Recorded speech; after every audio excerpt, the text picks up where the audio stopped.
Excellent. Well, I hope everybody's doing good today. I spent a long time getting this presentation done. I wanted to make sure and not give too much programming heavy stuff up front, and kind of give the more open source intelligence gathering, that kind of juicy bits up first, so that in case you are like me with a short attention span, you get all the kind of more important stuff first. Then we're going to move into kind of the more details of how to troubleshoot a little bit of stuff, and look at some more kind of core Python functionality. So a little bit introduction about myself. Give me a second. A little introduction about myself.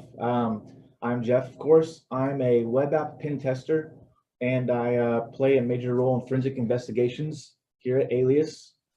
I have 2 certifications. One is GSEC, which is the GIAC General or Network Security Essentials, and the other one is the GCFE, which is a Forensic Examiner certification.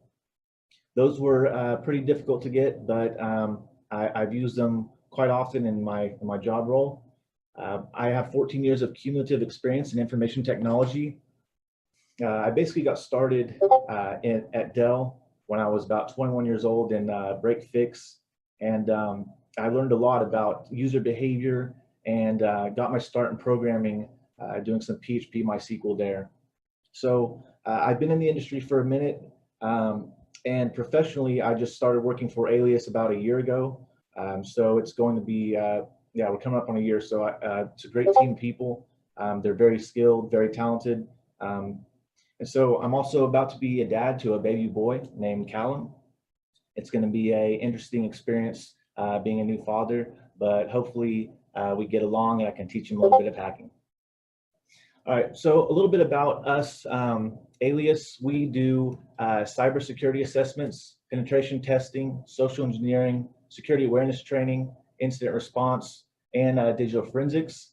You guys heard from Don earlier about kind of the red teaming or finding hackers. And so we were founded in 2010, and we have over 30 years of experience in performing all these services. Let's see here. All right. Sorry, I'm a little bit nervous, man. So why Python? So you hear a lot of talks, or a lot of people talking about different security tools or different scripting tools, excuse me, for any kind of programming and for security work. So Python is the most common, but you also hear people using Bash scripting straight from Bash. You hear about people using JavaScript to collect data and to do intelligence. But in general, I found that Python is the most easy to use for me personally, just because of a few things. One of those would be automatic memory management. So if anybody has ever tried to code in C, that requires you to declare how much memory you're going to use that memory, and then free it up. Python does all that for you. So it makes the coding a little bit less complex whenever you don't have to manage your own memory.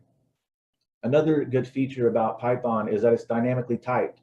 So instead of having to say, I have a string or an integer, this is what it's labeled, you can just pick a name and then add a string or integer value to it without having to declare it first. So it makes it a lot easier to understand code at times whenever you don't have to initialize each variable before you use it. And the most important thing, like I touched on, is your human readable syntax. So Python has a bunch of conditionals. Some of my favorites are the words not, or is. So what that means is, in Python, I can say if a integer is not 100, kick me into an error message. So basically, the not is, it's human readable words that let you perform logic operations in Python.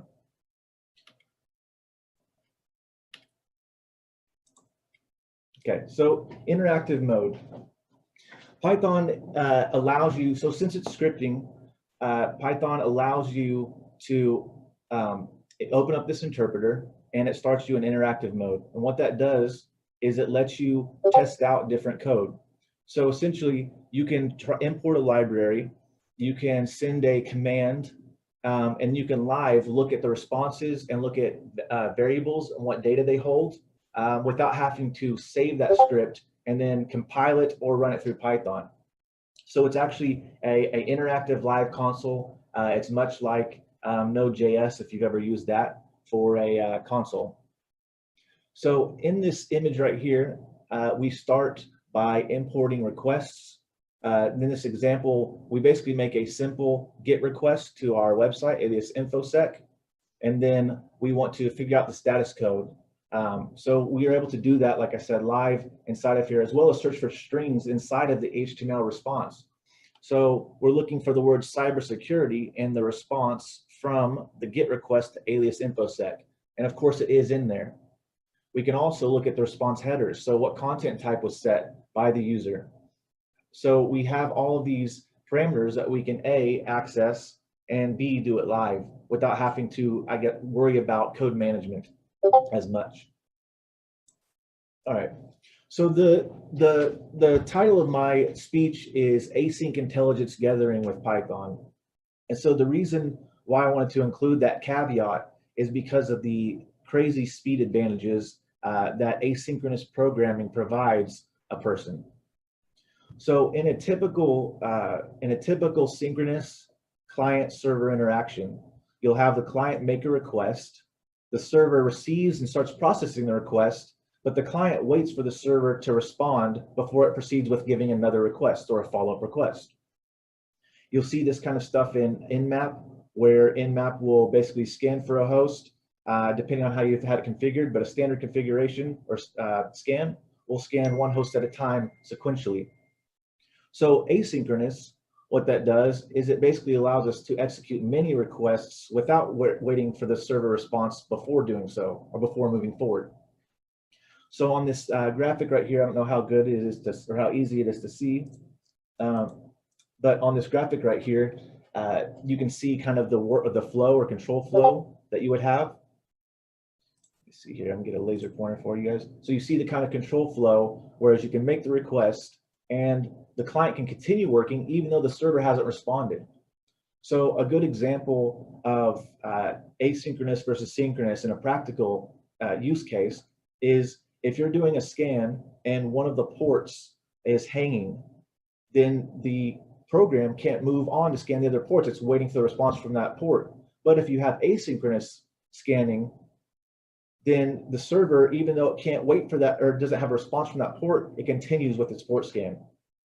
So what that allows us to do is make so many requests all at once, essentially, and then wait for everybody to send us a response back, but continue processing. And does anybody have any questions that I could clear up? I may be being too technical or talking too fast. Is everybody good or have any questions up to this point? Real quick, if you could just verify that your Discord is muted. Yes, sorry about that, guys. Give me a second here. Give me 1 second here, and I'll mute that.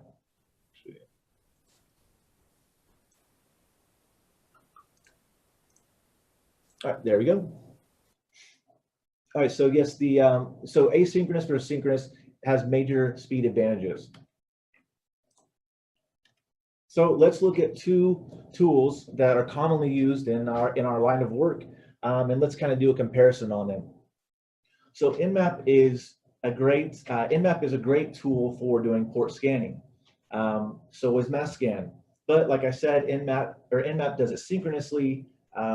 So MassScan is very fast. It uses the asynchronous scanning technology, and it basically can return a wide number of hits for ports way quicker than Nmap. The difference between them the other differences between them, however, are that Nmap is a lot more full-featured. So you can run different scripts within Nmap. You can set different timing. They both share similar syntax, but in general, MassScan's a port is open or a port is not. It does have support for some banner grabbing, but in general, it's just good for open ports unless you harness the power or leverage the power of its results, which we'll do in a minute. So both of these testing suites or scanning suites have the ability to output in JSON, which is JavaScript object notation, or to output in greppable format. So format that you can easily grep text out of, and that's going to be standardized essentially. So let's take a look at a in-map scan, and we will time we'll time how long it takes. So I basically looked for a random CIDR range in Oklahoma City, and I am scanning just web available ports, and so we're timing that. So as you can see, we scanned 256 addresses. It took about 2 minutes. So if I run the same scan with mass scan on the same CIDR range, I can scan those same 256 hosts in only 26 seconds.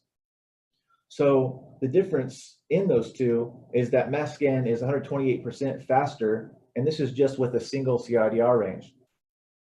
So the difference is in asynchronous and synchronous are exponential.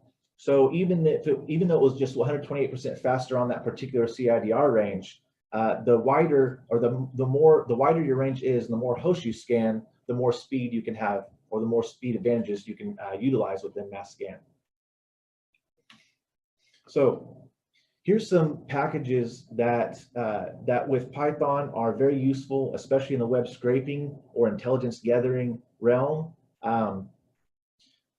Basically, requests makes some HTTP requests. It's a full library where you can do get, head, post, options requests. Beautiful Soup parses the HTML that's generated from a request. And then Selenium's a little bit more of an interesting beast. So Selenium, it requires a separate binary, but what it does is it actually emulates user behavior in the browser. So we'll take a look at some details of these kind of packages here, but these are some of the tools and packages that I use the most within the Python environment. So request package, like I said, we can use this to make GET requests, post requests. We can even set custom headers, set custom cookies, define post parameters, as well as it has support for sessions. So we can carry on cookies and data across different requests. And this will become very useful with one of our case studies here. So in this example up here, the first line, I import requests, define a response, and post this data to this URL. So you see here, request bin, another tool that I'll touch on a little bit. Request bin is able to pick up this request, and this is a good way to debug data if you're trying to send it out. It's a good way to see how your structure is, if you're using the right headers, if you're using the right encoding, etc. So again, this is request bin. It's a great place to post data if you have some endpoint testing that you need to do. I wouldn't use it for any sensitive or classified information. It's very easy to derive the actual dashboard URL from the posting URL up here. But it is a great tool. There's a few others out there. Bceptor is one, but they're basically bin type places where you can send post requests and see what data you're actually sending out. So here's an example of some code for Selenium. And so I'll touch a little bit on the difference between Selenium and Beautiful Soup 4. They both use browsing, or they both use HTML parsing. But the difference with Selenium is I can actually do things like click on links. So I can look for every link in a website, then I can click on those, and once I'm in there, look for content. So it's a lot of JavaScript interaction as well that you can do with the browser through Selenium. So in this code sample right here, and I've included line numbers in this code, in these codes. So if anybody has any questions about a specific line, then you're able to reference it easily. But essentially what we do is we start a new browser object with a Chrome WebDriver, and we load up yahoo.com. So what you don't see in this code is I've made a query to yahoo.com, and we basically, for each letter in that query, I type it out onto the screen, and then I sleep randomly between 1/10 and 8/10 of a second. And so what this does is it basically makes the keyboard look like a user is typing it. So there are different APIs that you can utilize to access Google searches, but I don't trust them as much as I do scraping the actual Google site, acting like or emulating like I was a user. So if you do a lot of automated requests, say you used requests library instead of Selenium, if you use a lot of automated requests, you usually get flagged in Google, then it will have you do a CAPTCHA. Well, I don't want to be hit by a CAPTCHA when I'm supposed to do, or when I'm trying to do research, but I also don't want API filtered results. So this basically, and I'll show a demo of this, this basically allows us to emulate a user's mouse and keyboard within a browser. And so it creates a lot more value when you're testing sites. It does, like I said, though, require you to download a separate binary versus these other libraries or packages that I'm showing. Selenium does have support for all major browsers, and it controls it by direct communication. So moving on to Beautiful Soup 4. Like I said, this is for pulling content from HTML and XML. The advantage of Beautiful Soup would be, unlike Selenium, we don't have to load the entire website in memory. So essentially, Selenium, it loads a browser, and then it has to load all the content or all the resources and assets, so pictures and media from that browser within it to be able to start running. Well, Beautiful Soup 4 can just parse HTML directly. So that's kind of one of the advantages if you want to be quick. So right here, this is a scraper that I made for the Oklahoma County Secretary of State. It just so happened that they were using incrementally increasing IDs for every company. So I thought, why not take advantage of that and build a list of company names and email addresses for myself and for possible leads. So we have right here, we define our URL. And within the URL, or after we define our URL, we make a GET request. After that GET request is made, if there is a 200 response, which means okay, what we do is we load Beautiful Soup and process that HTML. So once this Beautiful Soup right here has been instantiated, this HTML object is what holds all of that data. So what you see on this line 37 is we have a table, and we're basically telling it to find in that HTML a div element that has an ID of print div. So in my research of the site, there was the same area that had the same data that I needed. So because it was static, I could basically target this specific element and then pull the company name from that element. So what you see here again, HTML I'm gathering, I'm finding the table by ID, then I'm saying the company name is whatever's in that table under an H3 tag, I need that text, and that's the company name. So that's kind of the power that you have inside Beautiful Soup 4. And of course, I looped that and incremented that number by 1 each time, and I got a decent amount of results. And no resetting connection or blocking the connection. So it was very fruitful, and that's kind of the way that we take HTML content out of web pages. And do we have any questions up to this point? Okay. So one of the common issues that you run into when you're gathering information or data is you often have data that's buried among other sets of data that you don't want. So being able to identify what data you want or not in a sea of data is very hard. So regular expressions are what we use to find this data. A regular expression is a sequence of characters that defines a pattern. So as you can see right here, we've got a string, which is our address, and then we say our zip code is this pattern, if you can find it from our string. So this pattern right here, basically what it says is, I need anything that's 0 through 9, and only that, and it has to be five character count.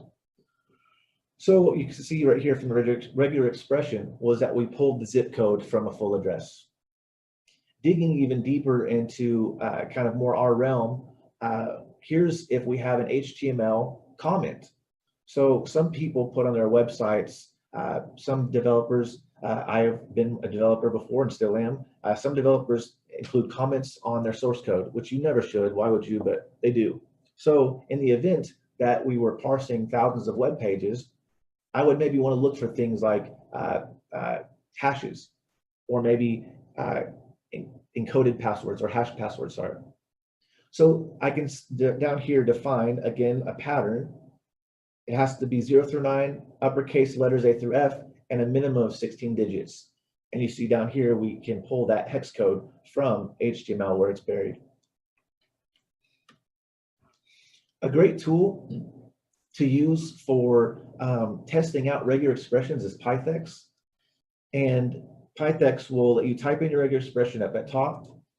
You can set different options down here, multi-line, all being verbose. But basically, you put in a test string, and it will show you live what data is being matched. So this expression right here, I'm trying to find phone numbers that have the parentheses.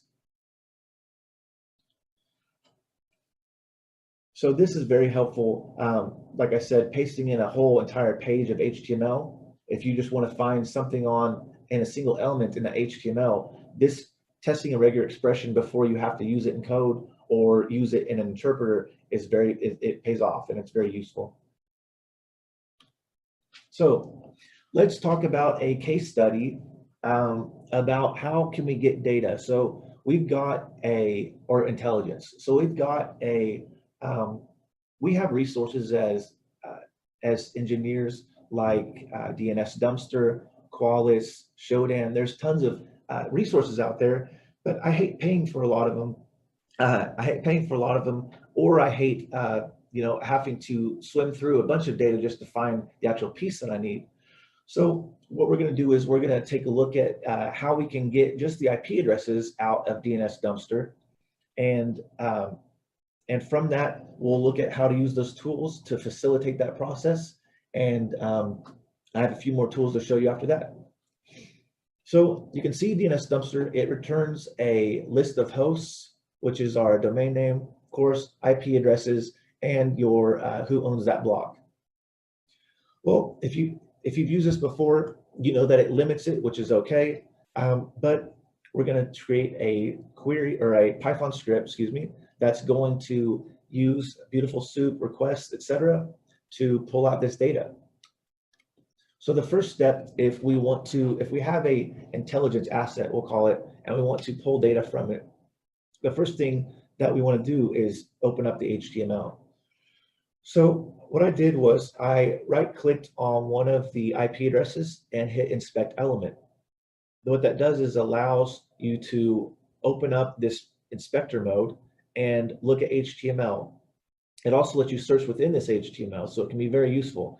But if you right-click and inspect an element, it's going to take you directly to where that element is in the browser. So in my research, I noticed two things. One is that we have a cross-site request forgery token. And then we also have this input named SynScan. And that looks like the IP addresses that we're wanting.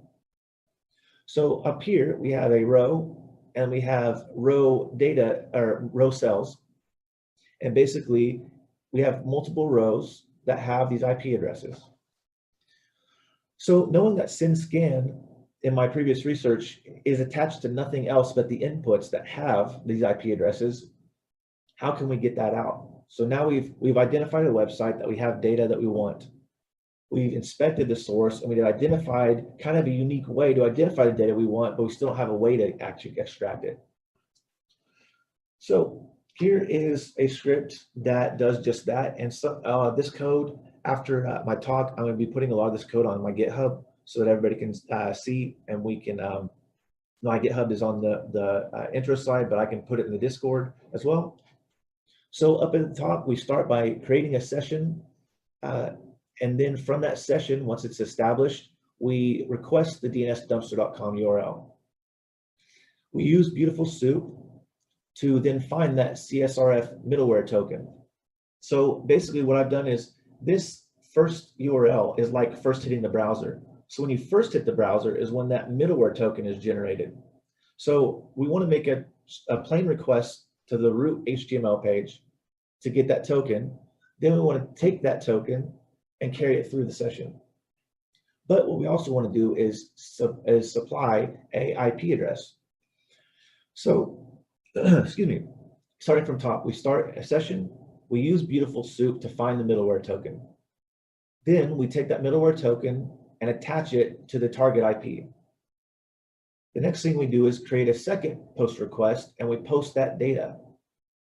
Once that data is returned, we then identify all table rows. We loop through the table rows looking for the send scan input.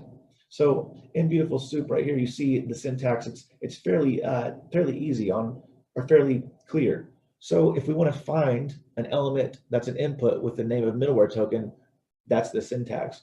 So it's like I said, Python is very easy to read. This dictionary this way is very easy to pass parameters. Anyways, we've looked through all the send scans that we identified previously after we've made that request.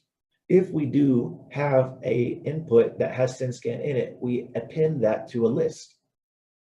So what we do now is after we have that list, we give a little bit of output. We choose a file name, which is the argument you pass, so the domain name, and then we add this text extension. We write every IP in that list to a file. So I've gone ahead and done that. Excuse me, I hope I don't lose my voice, man. I've gone ahead and done that. So what you can see is if I run the scrape program on our IP address, it shows we collected 4 IP addresses. And then if I type that out, using Windows for this one, if I hit type and type that out, what we have is a list of IP addresses. So what we can do now is we can use that for other tools. Now, obviously, this isn't a major list of IP addresses, but if you think about scripting out or looping through scraping IPs from domains, then you can collect a wide number of IP addresses. So I took it a little step further and thought, how if I can, so say I can scrape DNS dumpster, right? And I get a list of IPs, then what? I still have to look them up. So another powerful feature with any programming language is sockets. So it's writing raw data to a port. And so what I've done here is I've taken up here, you see I've finding the send scan. And if it found a scan, I try to get the host name by its address, which is get host by ADDR.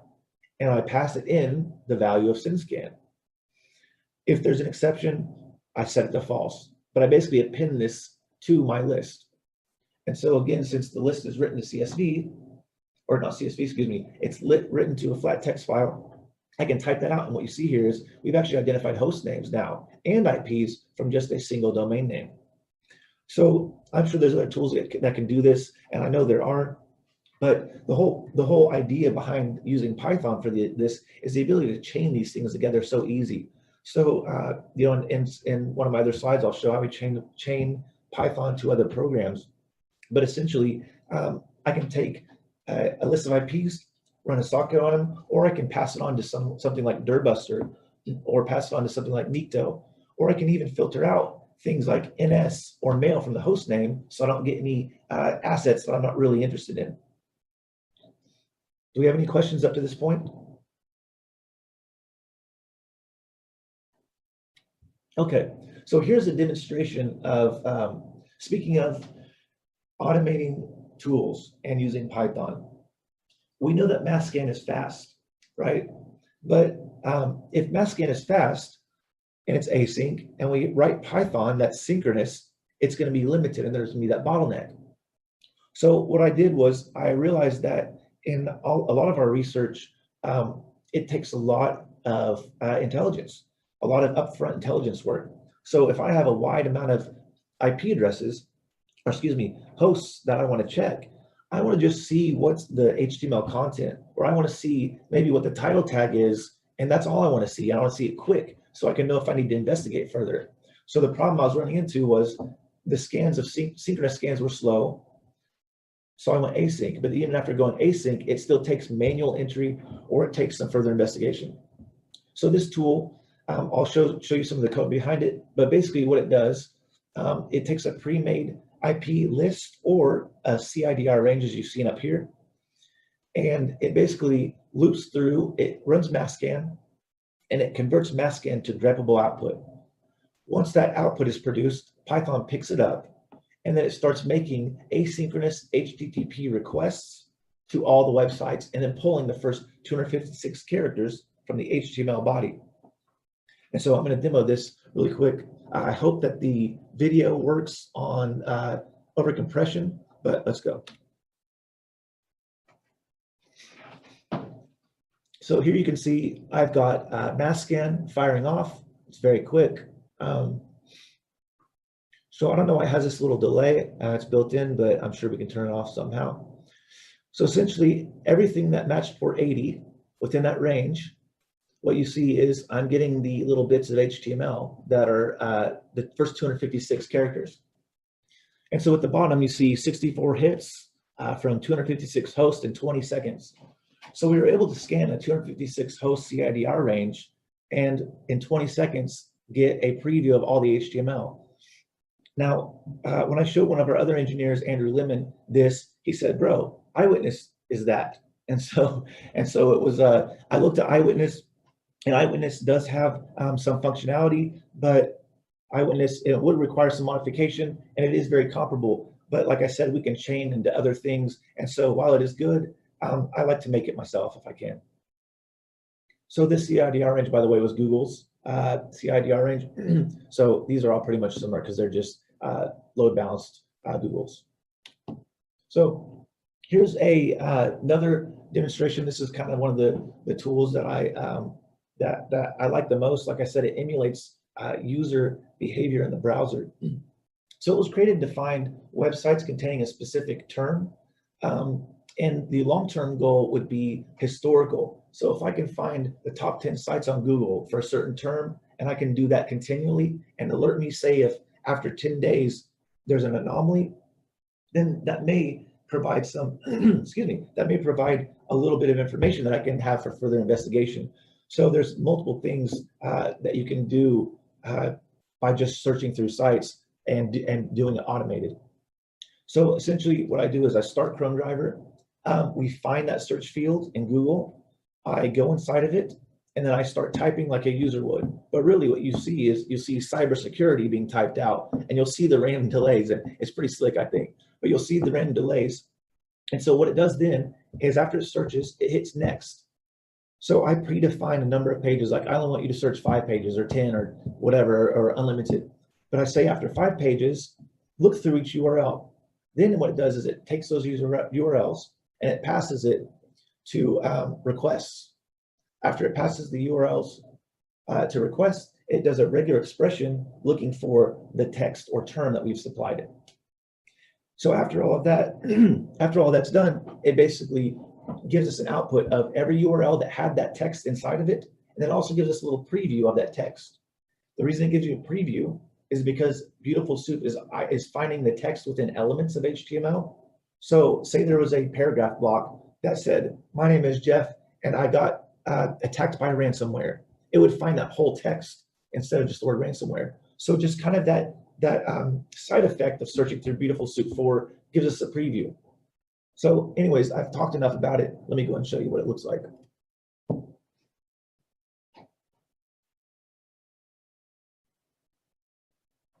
So there it is. I want to play Cyberpunk 2077. I don't know if anybody else is interested in that, but anyways, we searched cybersecurity. We typed it out slow, and now the browser, as you see, Chrome is being controlled by automated test software. So we hit next a bunch, and then what you see here on the screen is, so from every URL that we searched on, for every URL that we searched, we're now parsing it for that word. And so the reason that this is slow compared to the previous is because this is actually done synchronously. So I do Selenium in the browser, but then all the requests are processed synchronously. And so that's why async is so powerful, because this would probably have already been done if we were able to not have blocking or be waiting on other responses. So you see the URLs up here we found, and we see the text, and like I said, the preview of that text. So there's more interesting uses of this, of course. There's obviously nefarious uses of this, but essentially being able to find that list of URLs that match a search term without triggering Google that you're a bot, and without risking getting filtered results through an API, it's beneficial, and it feels good tricking the browser. So, like I said, we have tools that exist in Kali, in Linux, whatever distro you use. We have tools that exist, but harnessing those tools or the power of them or kind of leveraging that can be difficult. Python makes it pretty easy. I'm sure most programming languages make it easy, but my example is Python. So if you see here in our first result, the first tool demonstration that you saw, where we scan all those ports and then find the HTML, just the HTML preview. So we basically take a CIDR range and we run a sub-process through Python. What you can see right here is we're referencing the mass-scan binary. We're saying -p for a port, and we put the port that the user provided. OJ means output in JSON format.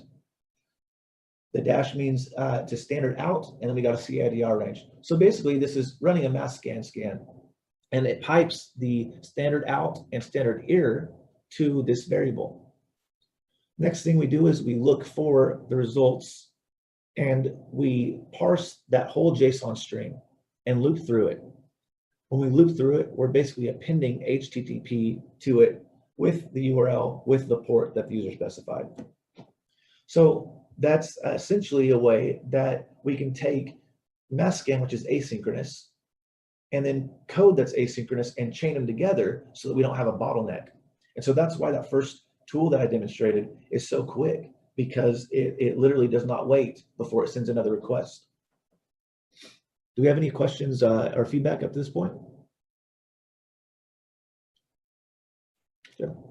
So one of the big things in scraping or intelligence, in my opinion, is avoiding detection.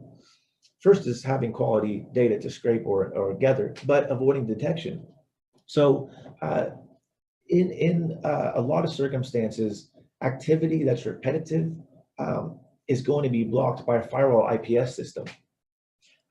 Fail to ban is one of the Linux services that does this. There's plenty of others, but a lot of times the source IP or originating IP or the user agent is used to identify a user. And so if there's enough hits on that same user agent with the same IP, it's probably the same guy versus being, say, an office where a bunch of people are at. But regardless, any way that they can use any way that a person can use to determine if an automated or scripting is running, we want to try to defeat, because we don't want anybody in our business, essentially. So what we do here, and also if we had 1,000 URLs to scrape, it'd be different. You know, scraping one URL or two, you can get by with that. But scraping many URLs on the same block could be difficult, because you may get blocked. So what you see here is we define a list of user agents. So this is a standard Python list, and you see some user agents, as you are familiar with, or should be familiar with if you're in the industry. And then we define a proxy list. So we define a local address port 8080. And so why I did that is because I actually routed this demo through Burp Suite for you to see. So while true is basically an infinite loop, we basically select a random user agent, select a random proxy, create a request. The next time we create a request, we select another random user agent, and we keep going and going. So what we could have done is taken a whole list of URLs and a whole list of proxies and basically made the request on those through the proxies, and that would essentially look random, or it should look random, to a lot of firewalls, IDS, IPS. So heuristical analysis may cause an issue, but this, if it's something static like source IP and user agent, then we may be able to get away. So let me go ahead and show you what I'm talking about.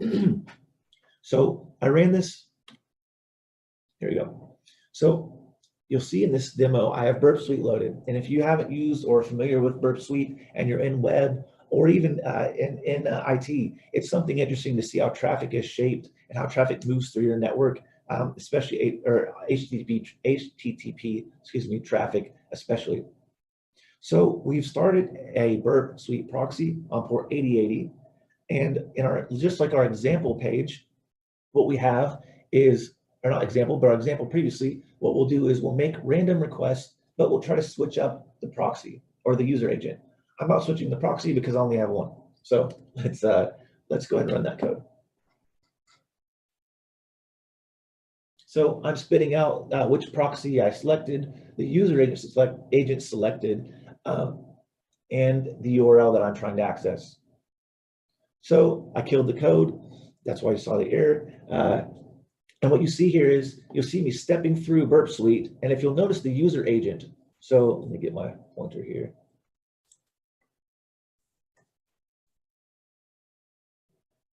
Anyways, pointer's being laggy because of the video, but you can basically see the, here it is, user agent down here changing.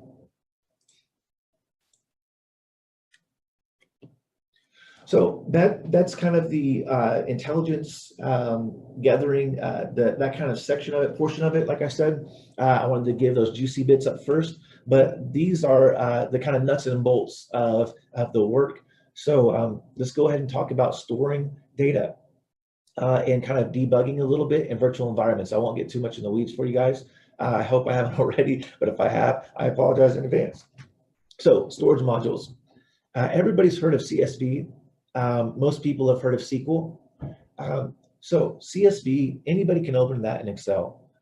You can edit and save CSVs in a notepad or any kind of other text editor. SQLite. So SQLite has some basic SQL functionality and syntax, but it has very limited data types. So what that means is you may have text or integer, but you won't have some more advanced data types like MySQL has. So MySQL, the difference between that and say SQLite is that it has users and permissions. So I would say that CSV to SQLite to MySQL is a progression and a good progression depending on how large your environment is and how much data you need to collect. So SQLite module, you see most of this, or almost all of my code examples, I show the import statement. So you can really see this is almost a complete SQLite block of code. So I import SQLite, define the file that I'm going to be loading. And in this example, this was the results from the companies I scraped from the Secretary of State. So I basically want to find the last filing number so I can continue my search from there. So what I do is I provide my SQL query, get a cursor to the connection, and then execute my query on the cursor. After that, I can loop through rows and basically view all the data that is in my SQLite database. So SQLite, according to their website, is 35% faster than reading or writing to individual files in the file system.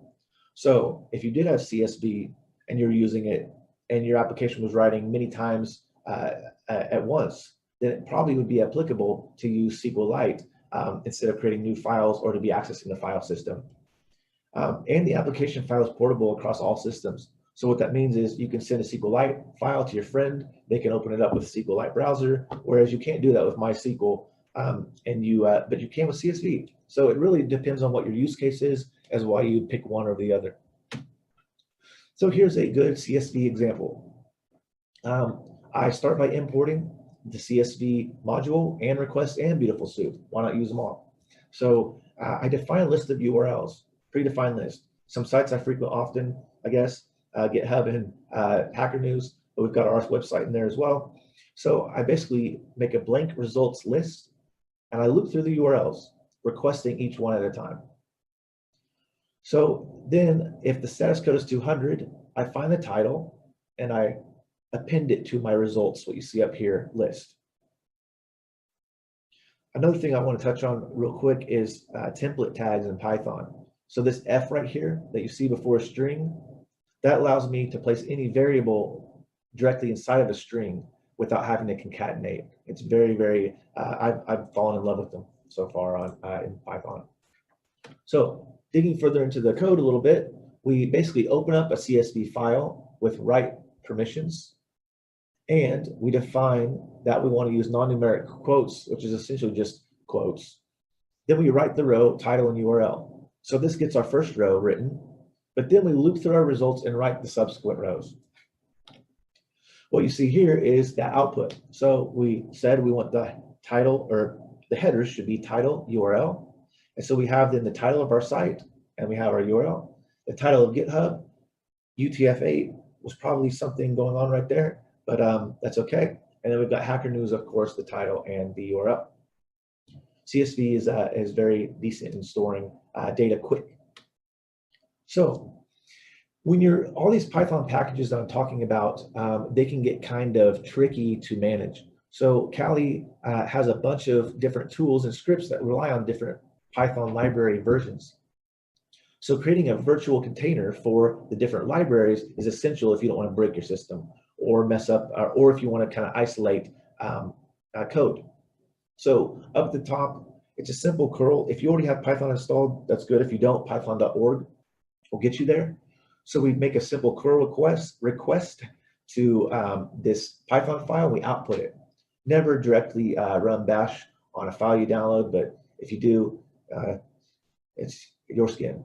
So then we run Python get pip, and that will install the pip package manager. So if we were, say we had a brand new Python install and we want to do what we talked about earlier, we want to experiment with requests. How do we get requests on our instance? Well, we type pip install request after we've installed pip, and it's done. So it's really fairly easy. npm is another package manager. Apt is similar to this syntax. So installing pip, installing Python, they're fairly easy compared to others like Visual Studio and having to statically link libraries to your executable. So some useful commands would be pip freeze, which basically freezes your whole entire library that you've installed in your virtual environment. And what this will allow you to do is create a requirements.txt file, which you'll see in a lot of GitHub Python examples, for if someone wants to download your repo and get it running, they can just install all the libraries that you've put in that file without having to do research or dig through error codes. So it's very helpful. So now that you have, now that we've gone over package managing, virtual environments are major. Like I said, they isolate your packages from conflicts, etc., and you can even install different versions in different environments. So the flexibility is there. So to instantiate a virtual environment, we type Python 3. We specify the module as the venv module, which you can install that through pip as well. And then we say this is the folder that we want. After that, we define the source of our environment to be inside of the virtual environment folder, inside the binaries called activate. As soon as we run that command, you see this over here, venv will drop down into our virtual environment. And so once we're in our virtual environment, that's where we want to start installing our libraries and keep them just contained inside of our environment. So here is what you'll see is a pip list, or is the results of pip list. And you see packages that I have installed as well as requests inside of there. So that's pretty blank list. And so, but our request is in there. So it lets you see in your virtual environment how many packages are installed and what are they. To get out of your virtual environment, you type deactivate. And what that does is just drops you out of the virtual environment. And to test that we've actually successfully dropped out, we can do a one-liner to Python trying to import that module, and you'll see no module. So we know that this virtual environment is contained. So debugging. Debugging is major. I use it so often. And so we'll go a little bit into that. I won't get too much in the weeds because it gets deep, but something very useful. If you use Python and you're not familiar with PDB, you got to get familiar, man, because it's the way to identify problems and look live. So we start by importing PDB, which is the Python debugger. It's interactive, just like the interpreter. So when we drop down into a PDB shell, we can access variables, we can manipulate variables, we can do a lot of stuff within debugging. So what I've done here is made a URL list. A-list infosec, I turn myself into a pickle Morty. I bet you that's not going to show up and give a 404. Probably isn't. Well, I know it isn't. Then we have aliasinfostack.com, which we know will come up. So let's simply loop through the URLs, making requests. But if we get a 404, let's drop down into a PDB shell so that we can see what's going on and inspect the code, inspect the objects in real time. Otherwise, print a success message, and just like we did in the other tool, show me the first 256 characters of that response. We can also change the program flow, and I'll show you a little bit of that here. So let's run the debug test. So we get a 404, and like we thought, we get dropped down into a PDB shell. So you can see the, man, I left my username in there, dang. I thought I cleared everything out. But you can see right here that we're running debug test, and on line 8 is where it's breaking into that PDB shell. So now that I've gotten a 404 on this URL, what's up with it? So as you see, I'm in the PDB shell, and I do r.headers. So this r.header shows me the response headers that I made of the request. And so it's very helpful that you can see if there's any headers up here if you're debugging a URL, you can see the headers, you can see the status code, and then you can also alter, influence the flow of your program. So what I mean by influence the flow, so we started with the 404 first because we wanted to be dropped down in the debug shell. So after that, after we've determined, okay, that URL is bad, I hit URL, looked at the headers, looked at the status code, yeah, something's wrong with that. But what if you want to keep going through your code, but you don't want to have to get out of your shell? You can hit C and hit enter, and it continues execution. So the shell was paused. Once we hit C, it continued, looped back through, and found, hey, that site does exist, and now you see the first 256 bytes of Alias's website. So I covered a lot of stuff. I hope I didn't get too much in the weeds, but like I said, Python is great for open source intelligence. We do a lot of it up here, and I'd love to answer any questions if you guys had them. And again, I'll be available in Discord, and aside from that, I'll post GitHub. Thank you very much, Jeff. And we'll pop over to Discord and see if anyone has any questions. Okay, thank you guys so much.